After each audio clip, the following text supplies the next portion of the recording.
Hey everybody, it's the coach. This is a special edition of the Divisional Round Playoffs on EA Sports. On tap, we've got what should be a fairly intriguing matchup between the San Francisco 49ers and the Brooklyn Bulls.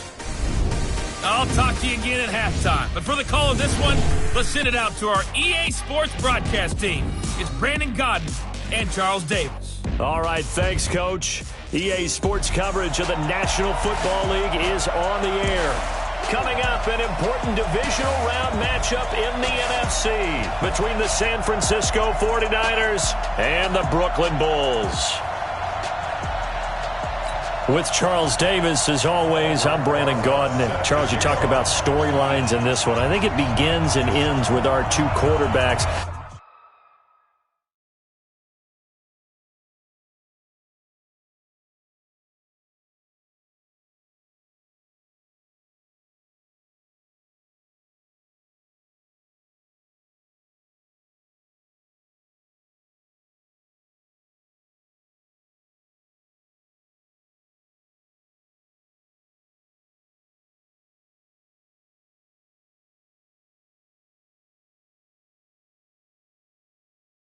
Certainly two of the best in the business. And nowadays, I don't think you can get by for long periods of time without a top-flight quarterback. The way the game is played, with all the responsibility he has and how the game flows through him, if he's not on the top of his game, your team's not going to benefit at all. And no run back here. This will be a touchback, and it comes out to the 25-yard line. So here's the first drive now for the 49ers. And they will be led out by their 6'4" quarterback. It's pretty much become the norm when we see guys come out before a game and go through the route tree with their receivers. I thought it was exciting for us to see the exact same thing happen in practice. He's so meticulous, isn't he? He really is, and that tells me it's not just a one-time-a-week thing. They work on it all the time, trying to hone that fine edge. They want to see if they can get in sync and stay in sync in this one.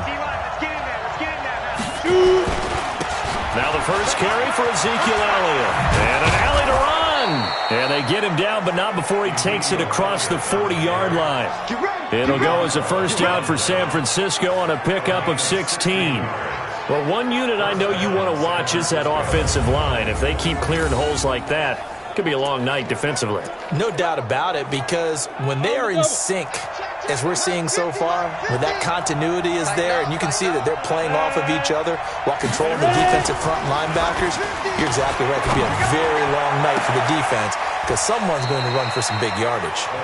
A really good pickup of 28 yards. So the defense blitzed. A nice job picking that up, completing the pass. And how in sync was the quarterback in his center on that play? They saw the blitz, made the appropriate calls, got the line engaged because now they know there are going to be extra guys coming at the quarterback, so they got their assignments down pat and kept them away from him, and he's able to step up in the pocket and fire one now for a really good strike. 3 yards on that last carry. Here's 2nd and 7. Here's a 2nd and 7. It's a short one here, complete to his tight end. And he'll be a little shy of the 25 here at the 26-yard line. That throw good for only a couple. It brings up 3rd down. A look there at the starters on the defense side of the ball. They were very strong in that victory from a week ago. We had a nice conversation with the defensive coordinator, didn't we? And what was fun to me was hear him say, I like what we did, but we need more pressure on the quarterback this week. What he wouldn't tell us, though, was how he was going to create it. Is it going to be just the front 4? Is it going to be 3? Is he going to bring linebackers, secondary? This will be fun to check out. That's a good job there creating the contact to force the incompletion. And now, since it's 4th down, that should set up a field goal situation. Oh, they flip it to the kicker. He looks like he's going to throw it. And this one will not work out. It is incomplete. They pass up the 3, fake it. It doesn't work. And this crowd into it early. Their guys stand tall on the opening drive of the football game. I know coaches always tell us that they make decisions about these types of plays, this type of a fake, earlier in the week to take the emotion out of the deal. I don't know that that was really true here. This one felt like all of a sudden, hey, I have a feeling about let's go ahead and get it, and it just didn't work. Yeah, I know one thing.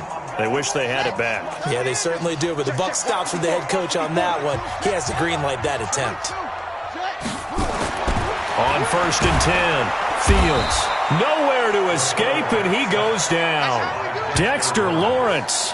It'll go as a loss of about 8 as he gets in there to drop him.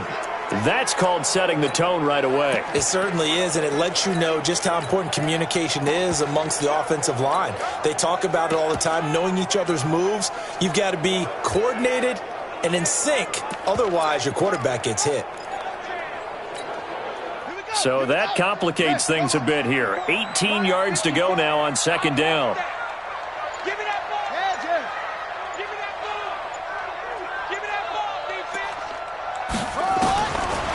Looking to throw. Fields looking for the out route, and he's got more. But it appears that they read man defense and went to the out route, and what you have to do on that one is the receiver's got to make sure he works the defender towards the middle of the field to give himself space to cut to the outside and have that ball delivered with good timing, and they got it done.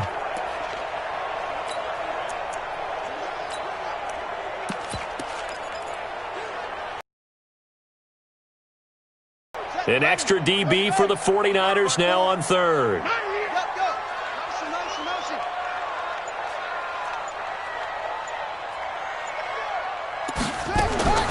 Operating from the gun. Fields. He's got his man. It's Williams. And they work this well upfield across the 45. A well-executed 22-yard gain. And he's the epitome of what we call the move tight end, a guy that you can line up anywhere, in the slot, out wide, in tight, doesn't really matter because he has such great skills. You want to utilize him in all aspects of your passing offense. And there he was in the slot for the catch. Now here's a pass on 1st down that's knocked away and incomplete. Even the greats in this game, and he certainly qualifies as one of them, they're going to have trouble if they continue to throw into double coverage. He better be careful. Throwing into too much double coverage might have a couple of them picked off.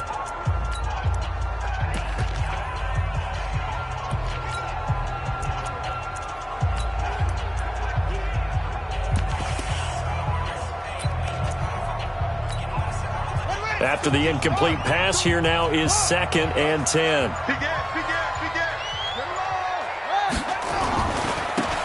Now they try the right side here. And he's got this one across midfield into 49er territory. Despite the blitz, they're still able to pick up a nice solid gain. The disadvantage of blitzing often alters the normal spacing and run fits and leaves creases like they were able to exploit right there.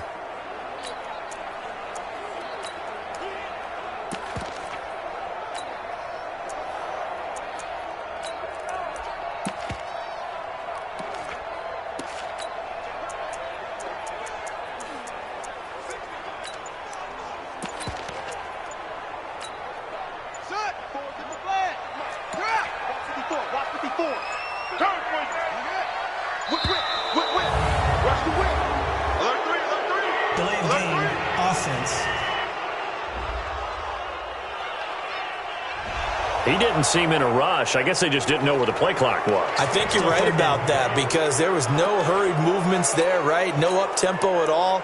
Clock just ran out. I think he was as surprised as maybe his bench was.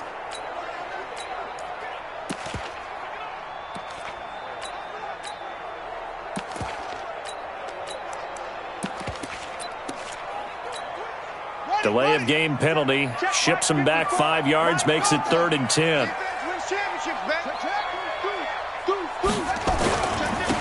Going to give this time to the tailback. And he'll get it down to the 47 here. It's a gain of 5, but it'll lead to a 4th down.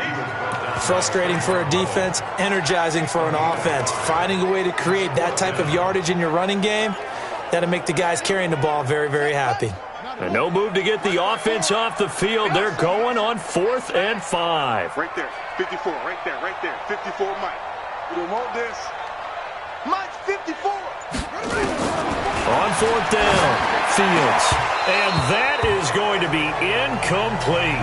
The 4th down pass play doesn't work out. And the 49ers are going to get the football back.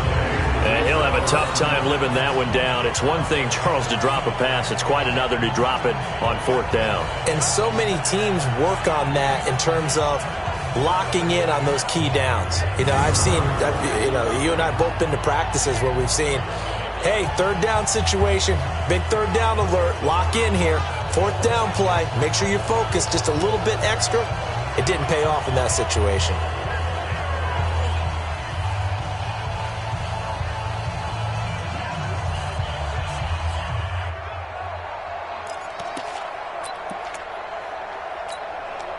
Good starting field position for the 49ers as they have it 1st and 10 on their side of midfield at the 47.